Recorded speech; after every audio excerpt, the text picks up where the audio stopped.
a traction control off button on the passenger side, vents that change the temperature. Oh yeah, of course it's a Chevrolet. So this is a 2024 Chevy Blazer that I've rented and put on about 800 miles in the span of 3 days. I often drive rental cars, so I was actually excited to have a chance to drive this Chevy Blazer.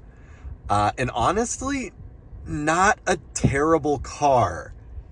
However, after putting on that many miles, you start noticing the little things, or at least someone weird like me notices the little things that just don't make a whole lot of sense. Okay, let's actually start here. No, not the shifter. This.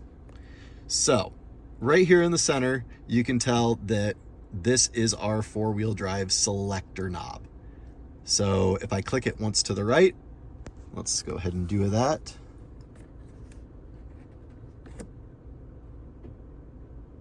I hear a click. We're in four-wheel drive. We missed the message, but it confirmed it on the dash as well. The next mode over is Sport.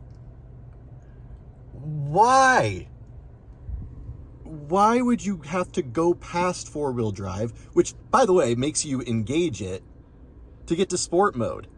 Now, the all-wheel drive button is lit, and without really knowing a whole lot about this car, I'm going to go ahead and say that that means that Sport mode is also an all-wheel drive mode, which is kind of interesting. Next to that is what appears to be mountain mode. What do you call it, Chevy? Off-road mode. No one is going to use that. This car is laughable as an SUV. I think it fits more into the idea of more of a coupe style SUV, or really more of a crossover at this point. What I recall from when they launched this vehicle back in the day, it was kind of supposed to take some of the design cues from the Camaro, which you can definitely see with these vents on here.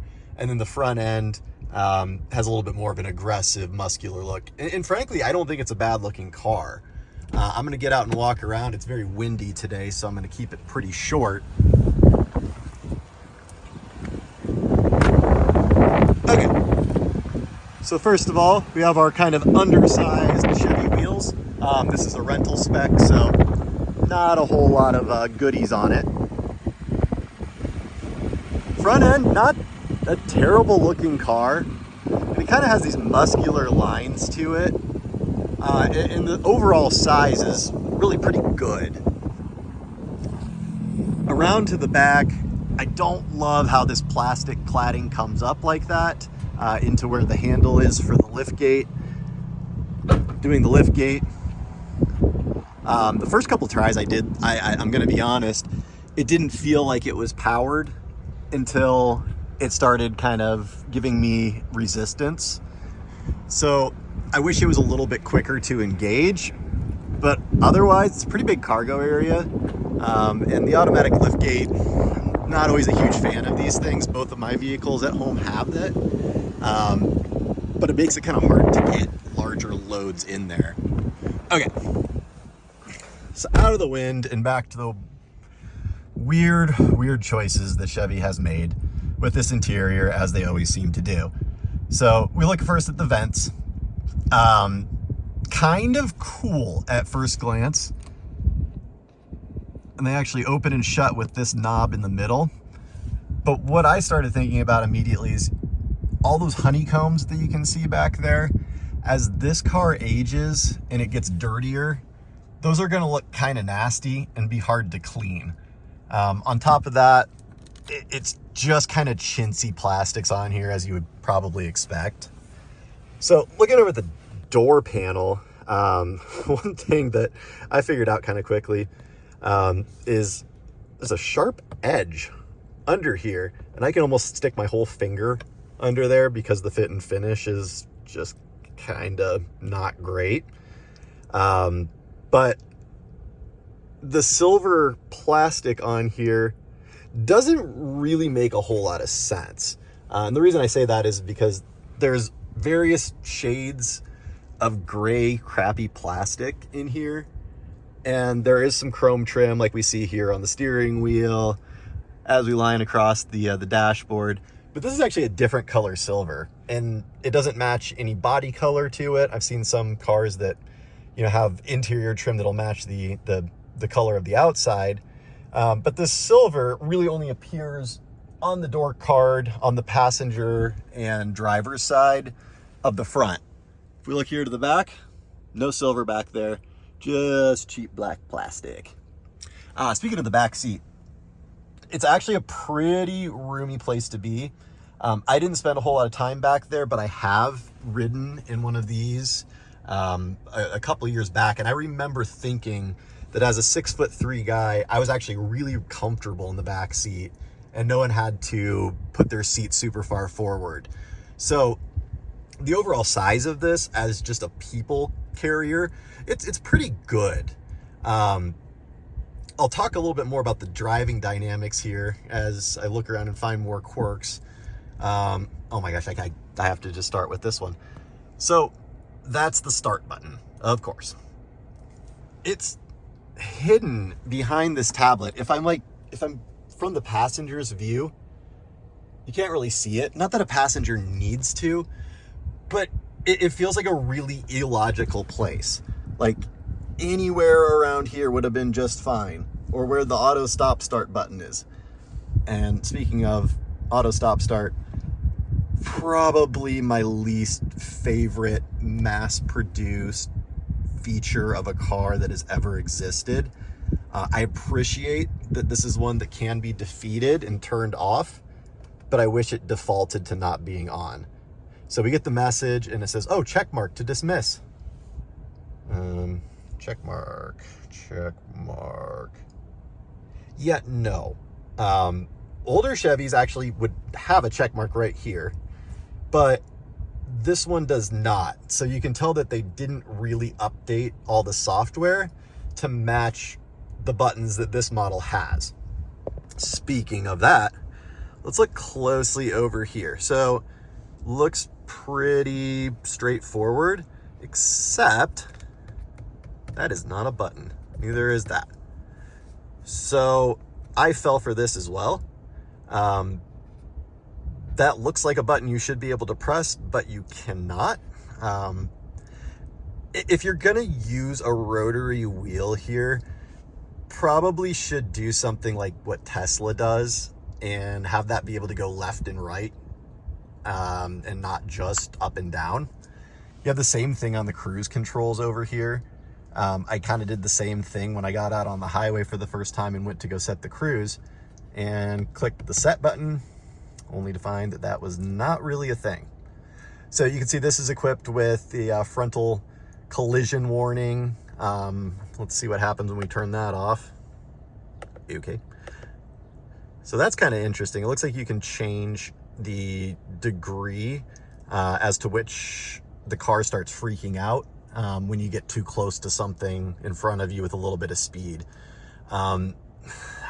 These kinds of features are good for what they're intended for.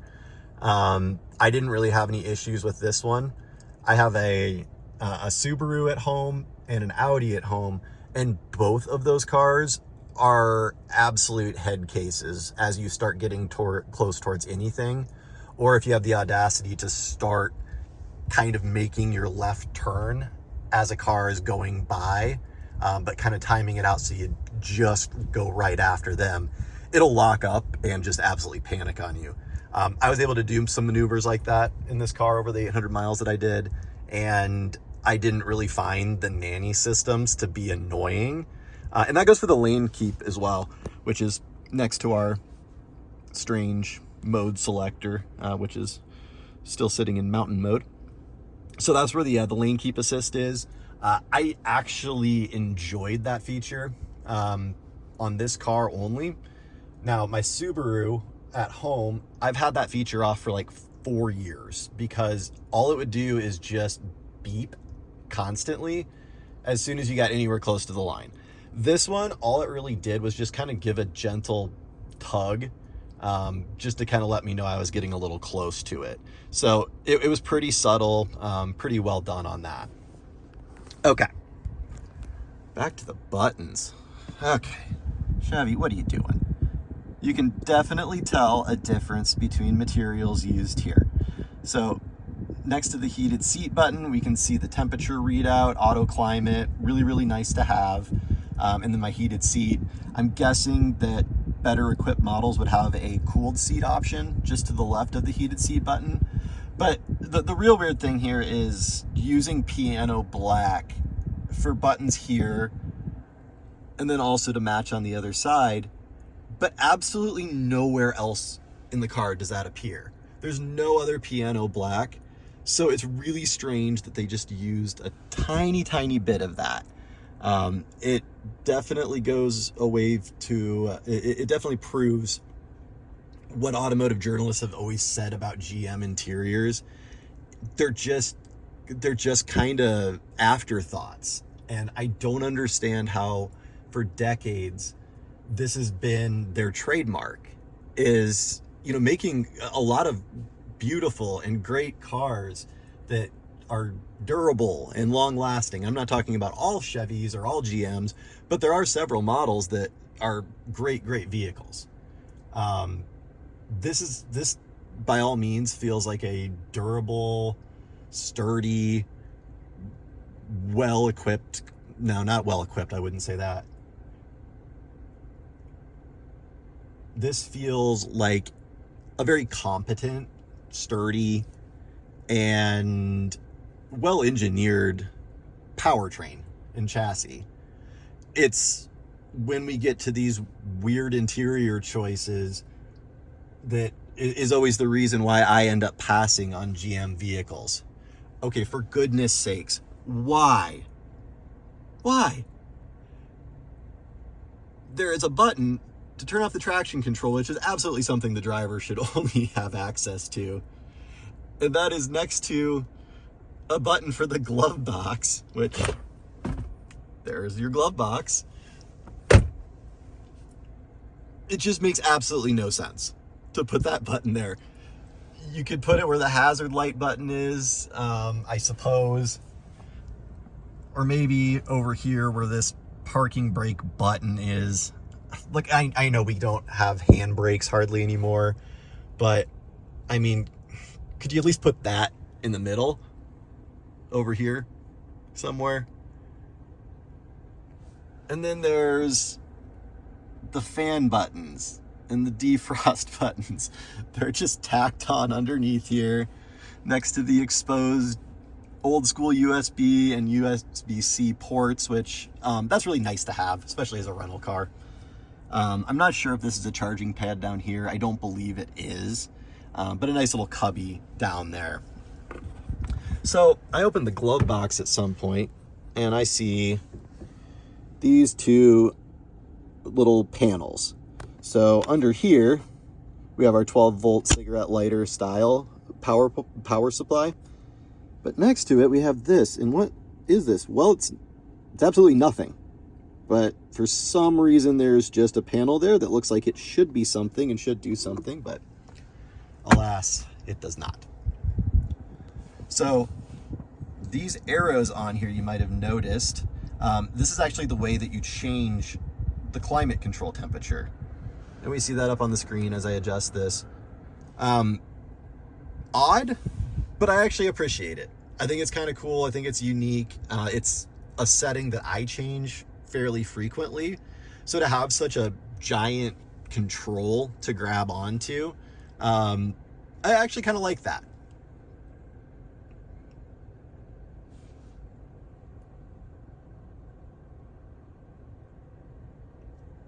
Okay, on to the tech for a second here. So we talked about these buttons that are not really buttons, but if I use the ones that are, we start going through our on-screen menu.